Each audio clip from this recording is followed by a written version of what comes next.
How are you? Good. My name is Nick. I'm an aerospace engineering student here. Got a couple questions. Awesome. That's all right. So I'm particularly concerned about your brand of Christianity. As a Christian myself, Christian nationalism I do not agree with at all. I think it's antithetical to the values of the early church. And I think, how do you reconcile especially white Christians in this America, marrying politics and power with their faith in this country? There's a lot there. I've never described myself as a Christian nationalist. So I'm a Christian and a nationalist, so I've never used those two. And then right there, that and nationalist, where in the scriptures does a Christian... Well, thank you. Jeremiah 29:7, demand the welfare of the nation that you are in, because your welfare is tied to your nation's welfare. Let me continue.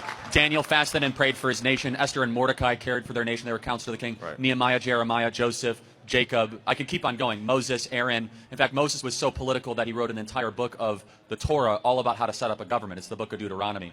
So, in fact, the Bible is an explicitly political text amongst many other things. Now, can we interpret those texts in the light of the revelation of Christ? Because you just cited all Old Testament texts, but you have not once cited St. Paul. Okay, yeah. If you want me to also... By the Yes, way, just so we cite St. Paul about just, the kingdom of heaven and the government. Just so we're clear, do you think that the New Testament is greater than the Old Testament? It is. It is greater because the revelation of Christ dictates how we interpret the Old Testament. So you think that all of a sudden, like, Genesis 1 is not as great just because of the New Testament? The Old Testament was a type and shadow of the things to come, and now we live in the full revelation of Christ. Again, that So it is by definition that is such lesser. a dangerous theological... That's not true. That's Christological theology. Hold on. Of course I believe in the resurrection. But to all of a sudden say that, like, in the beginning God created the heavens and the earth is, like, somehow lesser because of the revelation of the New Testament. Christ even said, I did not come to abolish the law of the prophets, I came to fulfill the law. In fact, he said all the laws of the prophet hang on the two teachings, Leviticus 19 and Deuteronomy 3 through 5. However, to use a New Testament example, as you asked, it says in 1 Timothy, pray for your leaders in authority by name that they might make righteous great decisions. I'm going to continue. Christ our Lord said, on this rock build my what? Church. Wrong. Ecclesia. It's not the word church. Okay, the word English church, translations of Common Bible say church, so my bad. Well, actually, it shouldn't, because the original Greek term says, on this rock build my government structure. Ecclesia was a secular word used in that time, which was all about the advancement of freedom and liberty, which are the two words in Greek, eleutheria, isonomia, which are the two words there. So the point being, Christ called us to be salt and light. We as Christians should change the environment that we come in contact with. That's what salt and light do. So why should we then not care about changing government to be more Christ-like? Well, you're conflating changing government to be more Christ-like with what I was discussing was nationalistic endeavors, which is the inherent view that our nation is better than other nations. Well, it is. Well, God shows no partiality. So well, no, that's not true. God says in Revelation, I will judge the nations.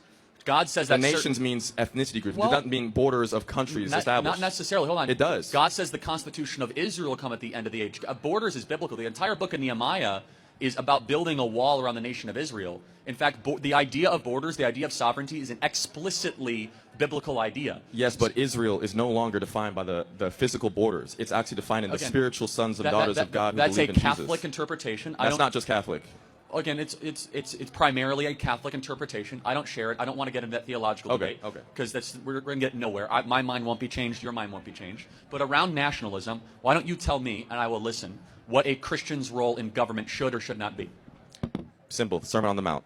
Operate in that way, and what does that look like in practice in America in 2025? Well, in practice, it doesn't look like what has happened in history with Christians who have tried to establish their governance in the lands. For example, American history, slavery. Majority of white Christians supported the institution of slavery. Move on to Jim Crow. That's actually not true. No, that is true. That is true. Time out.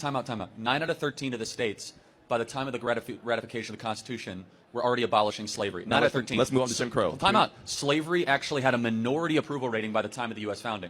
We were the second nation ever to abolish slavery because of Christianity. So let me just ask a very moral question. The Christians that got involved in the abolition of slavery, like John Quincy Adams and William Wilberforce, they did it in the name of Christ. Were they wrong? No, but those were small minority Christians. Majority of the Christians of the time. Movements. Let's move on to Jim Crow, because majority... You're moving on because I didn't finish my statement. But it was Christianity that abolished slavery. It was a sect in Christianity that abolished it. It was a remnant of Christians who didn't go with the established order of what Christians believed. Well, no. We can go to Jim Crow. Let me finish the statement, please. Okay. I mean, in Jim Crow, majority of white Christians also supported not abolishing Jim Crow and